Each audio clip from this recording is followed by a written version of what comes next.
Hello friends, ಬನ್ನಿ ಇವತ್ತಿನ ಎಪಿಸೋಡನ್ನು ನೋಡ್ಕೊಂಬರೋಣ. ಈ ಕಡೆ ಮೀನಾ ಹೊಸದಾಗಿ ಒಂದು ಫ್ರೂಟ್ ಬೌಲನ್ನು ಸ್ಟಾರ್ಟ್ ಮಾಡ್ಕೊಂಡಿರ್ತಾಳೆ, ಫ್ರೆಶ್ ಫ್ರೂಟ್ಸನ್ನು. ಈ ಕಡೆ ಸೂರ್ಯಗೆ ತೋರಿಸ್ತಾರೆ, ರೀ ನಾನೊಂದು ಬಿಸ್ನೆಸ್ ಮಾಡ್ಬೇಕು ಅಂದ್ಕೊಂಡಿದ್ನಲ್ಲ, ಅದೇ ರೀತಿ ನೋಡಿರಿ ಇದು ಫ್ರೂಟ್ಸನ್ನು ಇಟ್ಟಿದ್ದೀನಿ. ಬಿಸ್ಕೆಟ್ಸು, ಡ್ರೈ ಫ್ರೂಟ್ಸು ಮತ್ತು ಡ್ರೈ ಫ್ರೂಟ್ಸನ್ನು ಇಟ್ಟು ಆರೋಗ್ಯವಾಗಿ ಹೆಲ್ತಿಯಾಗಿರ್ಬೋದು. ಈ ಬೌಲನ್ನು ಸೇಲ್ ಮಾಡಿದ್ರೆ ಒಳ್ಳೆ ಬಿಸ್ನೆಸ್ ಆಗುತ್ತೆ ಅಂತೇಳಿ ಅಂತಾರೆ. ಹೌದು ಕಣೆ, ಒಳ್ಳೆ ಬಿಸ್ನೆಸ್ಸು, ಎಲ್ಲರೂ ಕರಿತೀನಿ ಅಂತ ಮನೇಲಿರೋರನ್ನೆಲ್ಲ ಕರೀತಾರೆ. ಕರೆದ ತಕ್ಷಣ ಇದೇನಿದು ಹೂ ಮಾರೋ ಥರ ಇದನ್ನು ಸ್ಟಾರ್ಟ್ ಮಾಡ್ಕೊಂಬಿಟ್ಟಿದ್ದೀರಾ ಅಂತ ಹೇಳಿ ಈ ಕಡೆ ಶಾಂತಿ ಅಂತಾಳೆ. ಹೌದು ಅತ್ತೆ, ಈ ಥರ ಫ್ರೂಟ್ ಬೌಲ್ ಮಾಡ್ಬೇಕು ಅನ್ಕೊತಾ ಇದ್ದೀನಿ ಅಂದಾಗ ಈ ಕಡೆ ಬಿಸ್ಕೆಟ್ಸು ಚಾಕ್ಲೇಟ್ಸ್ ಏನಾದರೂ ಮಾಡುತ್ತಾನೆ, ಇದನ್ನು 500-600 ಕೊಟ್ಟು ಯಾವನ್ ತಗೋತಾನೆ ಅಂತೇಳಿ ಶಾಂತಿ ಅಂತಾಳೆ. ಇಲ್ಲ ಅತ್ತೆ, ಆರೋಗ್ಯವಾಗಿರಲಿ ಅಂತ ಹೇಳಿ ಈ ಥರ ಪ್ಲಾನ್ ಮಾಡಿದ್ದೀನಿ ಅಂತೇಳಿ ಅಂತಾರೆ. ಇದಕ್ಕೆ ರೋಹಿಣಿ, ಇಷ್ಟು ದಿನ ಬರೀ ಹೂವು ವಾಸನೆ ಬರ್ತಾಯಿತ್ತು ಮನೆಯೆಲ್ಲ, ಈಗ ಇದೊಂದು ಸ್ಮೆಲ್ ಬೇರೆ ಮನೆಯೆಲ್ಲ ಅಂತೇಳಿ ರೋಹಿಣಿ ಅಂತ ಇದ್ಲು. ಹೌದಮ್ಮ, ನೀನು ಮೇಕಪ್ ಮಾಡ್ಕೊಂಬರ್ಬೇಕಾದ್ರೆ ಆ ಸ್ಮೆಲ್ಲೆಲ್ಲ ಬರುತ್ತೆ, ನಾವಿರೋದಿಲ್ವಾ ಅಂತೇಳಿ ಈ ಕಡೆ ರೋಹಿಣಿ ಅಂತಾಳೆ. ಸರಿ ಅಂತ ಹೇಳಿ, ನಮ್ಮದು ಕಾಣೋ ಬಿಸ್ನೆಸ್ ಅಂದರೆ ಅಂತೇಳಿ ಅನ್ನೋ ಟೈಮ್ಗೆ ಈ ಕಡೆ ರಂಗನಾಥ್ ಬೊಕ್ಕೆನ ಎತ್ಕೊಂಡು ತುಂಬ ಚೆನ್ನಾಗಿದೆ ಬೊಕ್ಕೆ ಅಂತೇಳಿ ಅಂತಾರೆ. ಅದಕ್ಕೆ ಈ ಕಡೆ ಶಾಂತಿ, ಅದಕ್ಕೇನು ಸುಣ್ಣ ಬಣ್ಣ ಹಚ್ಚಿದಾರ ಚೆನ್ನಾಗಿ ಕಾಣಿಸೋಕ್ಕೆ ಅಂದಾಗ, ಇಲ್ಲ ಕಣೆ, ನೋಡೋಕ್ಕೆ ತುಂಬ ಅಟ್ರಾಕ್ಟಿವ್ ಆಗಿ ತುಂಬ ಫ್ರೆಶ್ ಆಗಿದೆ ಫ್ರೂಟ್ಸು, ಖಂಡಿತವಾಗ್ಲೂ ನಿಮ್ಗೆ ಒಳ್ಳೇದಾಗುತ್ತೆ. ಯಾವುದೋ ಒಂದು ಬಿಸ್ನೆಸ್ ಸ್ಟಾರ್ಟ್ ಮಾಡಿದ್ದೀರಾ, ತುಂಬ ಹೃದಯದಿಂದ ಮಾಡಿ, ಖಂಡಿತವಾಗ್ಲೂ ಒಳ್ಳೇದಾಗುತ್ತೆ ಅಂತೇಳಿ ಈ ಕಡೆ ರಂಗನಾಥ್ ಅಂತಾನೆ. ಅದಕ್ಕೆ ಈ ಕಡೆ, ಏನು ಈ ಥರ ಬಿಸ್ನೆಸ್ ಎಲ್ಲ ಶುರು ಮಾಡ್ತೀರಾ, ಬಿಸ್ನೆಸ್ ಅಂದರೆ ನಂತರ ಶೋರೂಮ್ ಇಡೋದು ಅಂತೇಳಿ ಅಂತಾರೆ. ಈ ಓದದೇ ಇರೋರೆಲ್ಲ ಬಿಸ್ನೆಸ್ ಮಾಡೋಕ್ಕೆ ಶುರು ಮಾಡಿಬಿಟ್ರು, ಏನಂದರೆ ಅದು ಅಂದಾಗ ಈ ಕಡೆ ರಂಗನಾಥ್, ಓದಿದ್ದೀನಿ ಅಂತ ಕೊಚ್ಕೊಬೇಡ, ಯಾವುದೇ ಕಾರಣಕ್ಕೂ ಓದಿರೋರು ಇಬ್ಬರು ಒಂದೇ ಅಲ್ಲ, ಓದಿರೋರಿಗಿಂತ ಓದಿರೋರೇ ಬೆಟರು ಅಂತೇಳಿ ಈ ಕಡೆ ರಂಗನಾಥ್ ಅಂತಾನೆ. ಅದಕ್ಕೆ ಸರಿ ಆಯಿತು ಅಂತೇಳಿ ಈ ಕಡೆ ಈ ಫ್ರೂಟ್ ಬೌಲ್ ಏನಿದೆ ಅದನ್ನೆಲ್ಲನೂ ಕಂಪ್ಲೀಟಾಗಿ ಆ ವಿಡಿಯೋಸ್ನೆಲ್ಲ ಮಾಡಿ ಶ್ರುತಿ ಆಲ್ರೆಡಿ ಸೋಷಿಯಲ್ ಮೀಡಿಯಾಗೆ ಅಪ್ಲೋಡ್ ಮಾಡಿಬಿಟ್ಟಿರ್ತಾಳೆ. ಅದೇ ಟೈಮ್ ಈ ಕಡೆ ಕಾಲ್ ಬರುತ್ತೆ, ಸರ್ ಫ್ರೂಟ್ ಬೌಲ್ ಬೇಕಿತ್ತು ನನಗೆ ಅಂತೇಳಿ ಅಂದಾಗ, ಚಿಕ್ಕದು 500, ದೊಡ್ಡದು 600 ರುಪೀಸ್ ಅಂತ ಅಂದಾಗ, ನಾನು ಸೋಷಿಯಲ್ ಮೀಡಿಯಾದಲ್ಲಿ ಅಪ್ಲೋಡೇ ಮಾಡಿಲ್ಲಲ್ಲ, ಹೆಂಗೆ ಇವರು ಈ ಥರ ಕಾಲ್ ಮಾಡಿದ್ದಾರೆ ಅಂದಾಗ, ನಾನು ಅಪ್ಲೋಡ್ ಮಾಡಿದೆ ಅಂತೇಳಿ ಈ ಕಡೆ ಶ್ರುತಿ ಅಂತಾಳೆ. ಈ ಕಡೆ ಮೀನಾಗೆ ತುಂಬಾ ಖುಷಿಯಾಗೋಗುತ್ತೆ. 2 ಆರ್ಡ್ರ್ ಬಂದಿರುತ್ತೆ, ಒಂದು ದಿನಕ್ಕೆ 2000 ದುಡ್ಡು ದುಡಿತಾರೆ. ತುಂಬ ಖುಷಿ ಆಯಿತು ನನಗೆ, ಥ್ಯಾಂಕ್ ಯು ಸೋ ಮಚ್, ನನ್ನ ಕಡೆಯಿಂದ ನಿಮಗೆ ತುಂಬ ಥ್ಯಾಂಕ್ಸ್ ಅಂತೇಳಿ ಈ ಕಡೆ ಸೂರ್ಯ ಮೀನು ಅಂತಾರೆ. ಸರಿ ಆಯಿತು, ನನ್ನ ಶೋರೂಮಲ್ಲಿ ನಿಮ್ಮ ಫ್ರೂಟ್ ಬೌಲನ್ನು ಶೋಕೇಸ್ ಮಾಡ್ತೀನಿ ಅಂತೇಳಿ ಶ್ರುತಿ ಅಂತಾಳೆ. ಈ ಕಡೆ ರವಿನೂ ಸಹ ದುಡ್ಡನ್ನು ಕೊಟ್ಟು ಆ ಫ್ರೂಟ್ ಬೊಕೆಟ್ನೇ ತೊಗೊಂಡೋಗಿ ನಮ್ಮ ಶೋರೂಮಲ್ಲಿ ಇಡ್ತೀನಿ ಖಂಡಿತವಾಗ್ಲೂ ಅಂತೇಳಿ ಇವನು ಅಂತಾನೆ ರವಿ. ಅದಕ್ಕೆ ನೀನು ರೆಸ್ಟೋರೆಂಟಲ್ಲಿ ಇದನ್ನೆಲ್ಲ ಇಡ್ತೀರಾ ಅಂದಾಗ ಈ ಕಡೆ ಗಂಡ ಹೆಂಡ್ತಿಬ್ರು ಹುಡ್ಕೊಂಡು ಹೋಗ್ಬಿಡ್ತಾರೆ. ಸರಿ ಅಂತೇಳಿ ಎಲ್ಲರೂ ಮನೆ ಒಳಗಡೆ ಹೋಗ್ಬಿಡ್ತಾರೆ. ಈ ಕಡೆ ಬಂದಿರೋ ದುಡ್ಡನ್ನ ಸೂರ್ಯ ಮೀನ ಇಬ್ಬರು ಸಹ ಲೆಕ್ಕ ಹಾಕ್ತಾರೆ. ಹಿಂಗೆ ದುಡ್ಡು ಬಂದರೆ ನಮ್ಮ ರೂಮ್ ಬೇಗ ಕಟ್ಬಿಡ್ಬೋದು, ಆಮೇಲೆ ಏನೇನೋ ಆಗ್ಬೋದು ಅಂತೇಳಿ ಈ ಕಡೆ ಸೂರ್ಯ ಅಂತಾನೆ. ಅದೇನು ರೂಮ್ ಕೊಟ್ಟರೆ ಏನೇನೋ ಆಗ್ಬೋದು ಅಂತೇಳಿ ಅಂದಾಗ, ನಿನಗೆ ಗೊತ್ತಿಲ್ವಾ, ಬೇಗ ಮಗು ಮಾಡ್ಕೊಳ್ಳೋಣ ಅಂತೇಳಿ ಮಾತಾಡ್ತಾ ಇರ್ತಾರೆ.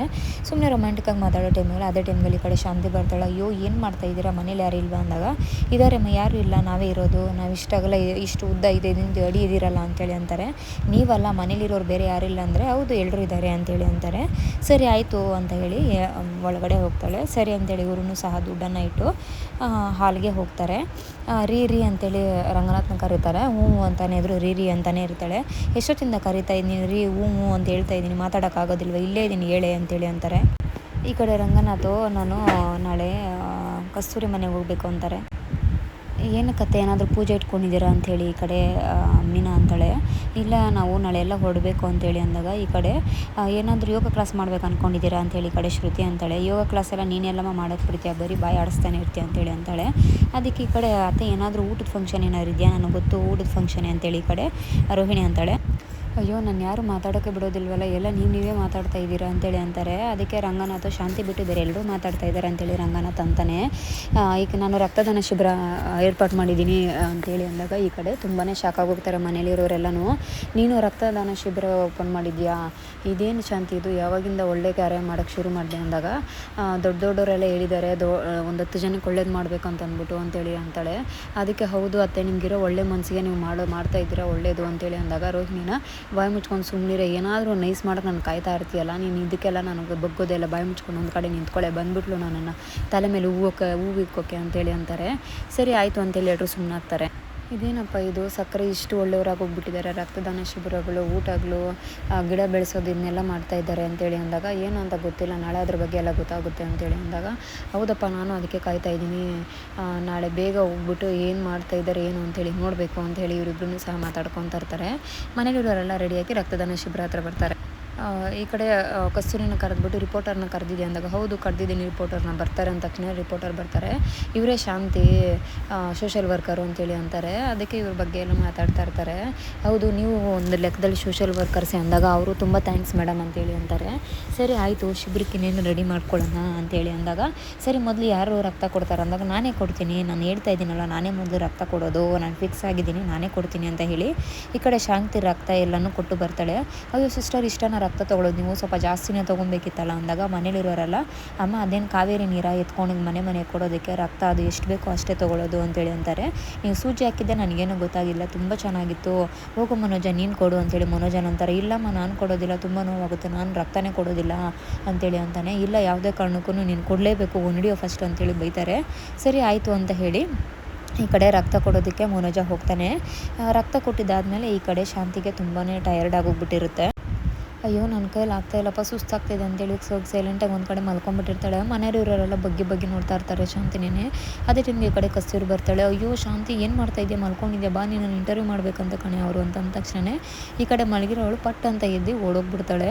ಈ ಕಡೆ ಮನೇಲಿರೋರು ಸಹ ಶಾಂತಿಯಿಂದನೇ ಓಡೋಕ್ಕೆ ಶುರು ಮಾಡ್ತಾರೆ. ಈ ಕಡೆ ಮೀನಾ ಮತ್ತು ಶ್ರುತಿ ಇಬ್ಬರು ಸೈಲೆಂಟಾಗಿ ಬಂದು ಏನಾಗಿದೆ ಅತ್ತೆಗೆ, ಏನಕ್ಕಿಂತ ಇದೆಲ್ಲ ಕೆಲಸ ಮಾಡ್ತಾ ಇದ್ದಾರೆ, ಏನೋ ಸಮಥಿಂಗ್ ಫಿಶ್ ಅಂತ ನನಗೆ ಅನಿಸ್ತಾ ಇದೆ ಶ್ರುತಿ ಅಂತೇಳಿ ಅಂತಾರೆ. ಈ ಕಡೆ ಮೀನಾಗೆ ಹೌದು ಮೀನಾ ಅವರೇ ನನಗೂ ಅದೇ ಥರ ಅನಿಸ್ತಾ ಇದೆ, ಇದಕ್ಕಿದ್ದಂಗೆ ಅತ್ತೆ ಇಷ್ಟು ಒಳ್ಳೆ ಕೆಲಸ ಮಾಡೋರಲ್ಲ, ಏನಕ್ಕೆ ಇಷ್ಟೊಂದು ಒಳ್ಳೆ ಕೆಲಸ ಮಾಡ್ತಾ ಇದ್ದಾರೆ, ಏನಾದರೂ ಆಗಿರಲಿ ಇದನ್ನು ಕಂಡುಹಿಡಿಯಲೇಬೇಕು ನಾವು ಅಂಥೇಳಿ ಇವರಿಬ್ಬರೂ ಸಹ ಮಾತಾಡ್ಕೊತಾರೆ. ಅದೇ ಟೈಮ್ಗೆ ಈ ಕಡೆ ರಿಪೋರ್ಟರ್ ಎಲ್ಲ ರೆಡಿಯಾಗಿರ್ತಾರೆ ಶಾಂತಿ ಹತ್ರ ಒಂದು ರಿಪೋರ್ಟ್ ಮಾಡಬೇಕಂತೇಳಿ. ಈ ಕಡೆ ಶಾಂತಿನ ಇಂಟರ್ವ್ಯೂ ಮಾಡೋಕ್ಕೆ ಶುರು ಮಾಡ್ತಾರೆ. ಅದೇ ಟೈಮ್ಗೆ ಈ ಕಡೆ ಶಾಂತಿ ಎಷ್ಟು ವರ್ಷದಿಂದ ನೀವು ಈ ಕೆಲಸ ಮಾಡ್ತಾ ಇದ್ದೀರಾ ಅಂದಾಗ ನನ್ನ ನಗು ಬಂದಾಗಿಂದ ಈ ಕೆಲಸ ಮಾಡ್ತಾನೇ ಇದ್ದೀನಿ ಅಂತೇಳಿ ಅಂತಾರೆ. ಮನೆಯವರೆಲ್ಲ ಶಾಂತಿ ಮಾತಿಗೆ ತುಂಬಾ ನಗ್ತಾ ಇರ್ತಾರೆ. ಅವಳು ಹೇಳೋ ಮಾತನ್ನೆಲ್ಲ ಕೇಳಿಸ್ಕೊಂಡು ಈ ಕಡೆ ರಂಗನಾಥ್ಗೂ ಸೂರ್ಯಗಂತೂ ತುಂಬಾ ನಗು ಬರ್ತಾ ಇರುತ್ತೆ. ಯಾವುದೇ ಕಾರಣಕ್ಕೂ ನಾನು ಸಮಾಜ ಸೇವೆ ಅನ್ನೋದು ಬಿಡೋದಿಲ್ಲ, ನನ್ನ ರಕ್ತದಲ್ಲೇ ಸಮಾಜ ಸೇವೆ ಬಂದಿದೆ, ಯಾವುದೋ ಒಂದು ನಾಯಿ ಮರಿಗೆ ಊಟ ಇಲ್ಲ ಅಂತ ಬಿದ್ದಿತ್ತು, ಅದಕ್ಕೆ ನಾನು ಕಾಫಿ ಟೀ ಎಲ್ಲ ಕೊಟ್ಟು ಬಿಸ್ಕೆಟ್ ಎಲ್ಲ ಕೊಟ್ಟು ನಾನೇ ಊಟ ಎಲ್ಲ ಮಾಡಿಸ್ದೆ ನಾಯಿಗ ಅಂತ ಅಂದ ತಕ್ಷಣ ಈ ಕಡೆ ರಂಗನಾಥ್ ಅವರೆಲ್ಲ ನಗ್ತಾ ಇರ್ತಾರೆ. ಇದೇ ರೀತಿ ರಿಪೋರ್ಟರು ಪ್ರಶ್ನೆ ಮೇಲೆ ಪ್ರಶ್ನೆ ಕೇಳ್ತಾ ಇರ್ತಾರೆ ಶಾಂತಿನ. ಅದನ್ನೆಲ್ಲ ಕೇಳಿಸ್ಕೊಂಡು ಈ ಕಡೆ ರಂಗನಾಥ್ ಫ್ಯಾಮಿಲಿಯವರೆಲ್ಲ ಸೈಲೆಂಟಾಗಿ ನಿಂತ್ಕೊಂಡಿರ್ತಾರೆ. ಮುಂದಿನ ಎಪಿಸೋಡಲ್ಲಿ ಮೀಟ್ ಮಾಡೋಣ. ಸಬ್ಸ್ಕ್ರೈಬ್ ಮಾಡಿ.